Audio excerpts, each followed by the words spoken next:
Hey, what's up? This is Ricardo at Parts People, and in this video, we'll outline the steps for completing a part replacement on your Dell PC. Visit our website and use this coupon for a 5% off discount.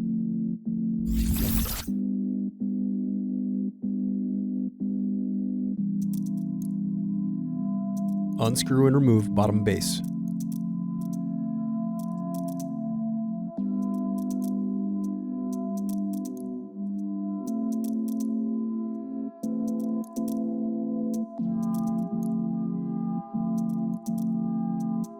Now unscrew and disconnect battery.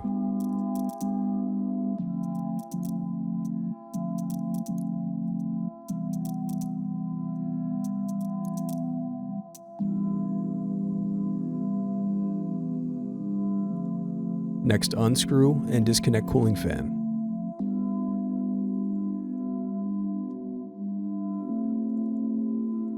Thanks for watching. Don't forget to like and subscribe if you enjoyed this video. And if you need more, check out this playlist to watch other tutorials for your laptop.